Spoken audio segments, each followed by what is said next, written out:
very great answer to that. I was talking about, I think I just used their quote because I like their name. It's Duran. There's a couple of researchers and their last name are Duran, and I will say it, not the band. But seriously, they talk about the historical impacts of colonization, and they likened it to a soul wound. And they talk about the intergenerational impacts as being a historical trauma. And I shared a little bit about myself and my family history and talked about, where my parents came from and what a place of privilege I came from.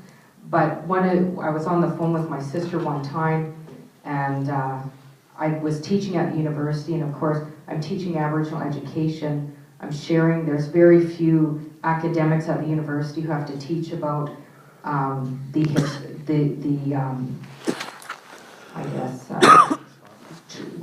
trauma, but dysfunctions that have come out of historical trauma, and think about our cousins and our aunties and our uncles. And so just that experience alone brings up a lot of pain for me, because I'm talking about my own family. But then on top of it, having to deal with all that racism and working through all that racism that my students have learned from living in this country, it's tough. It's a tough gig. But I was talking to my sister one day, and I was really having a tough time, and I said, Sarah, I think I have historical trauma. And she said, so do I, right? And, one of the things that I appreciate about this movement is that we are getting allies, but, part of it is respecting what we're coming out of and honoring our experience by listening. And I see that happening. I see that happening because look at today, okay? And I think it's about all of us in this country showing some humility and listening. And I think before we can, it is open, but I think before it's totally open, I think that it's time that we listen. We hear a side of Canadian history that is only beginning to come to the surface, and I know this because I teach 5th year university students who don't know about residential school, or don't know about the Indian Act, or don't know that in places in Manitoba that there's not clean drinking water. And you know what? When they know better, they want to do better. That's one thing I noticed. They might come to the class with all of these ideas, but when they know better, they want to do better. And if I ask them, are you okay that children in Canada live in poverty? If I don't make it a racial thing or cause it, they say, no, I don't want kids living in poverty. I've never heard somebody say, geez, I sure hope there's more kids living in poverty in Canada. Okay? But I think, it's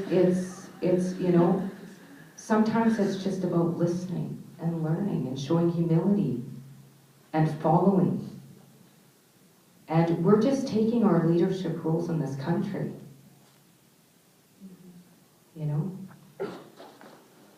And when I talk about leadership roles, I'm not talking about power relationships, but it is based on power relationships.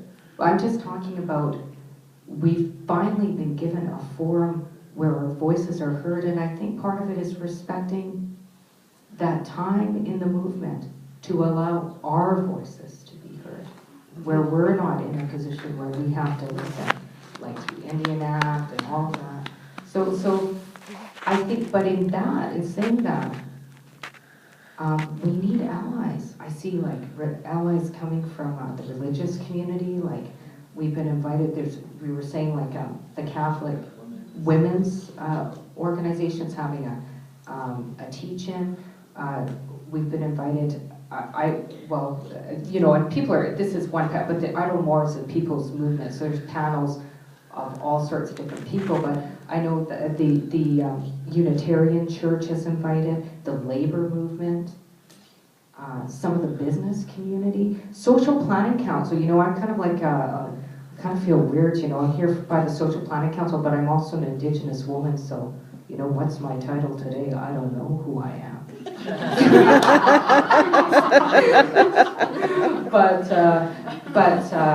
No, I mean, and organizations like Social Planning Council, like we're getting involved, offering space.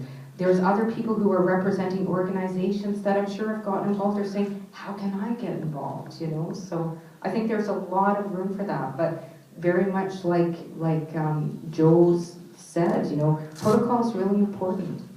You know, part of this issue relates to not respecting protocol. You know, agreements, protocol, you know? And so, like, yeah, invite. Because when we're invited in, you can't shut us up. And there's lots of dialogue, right? Thank you.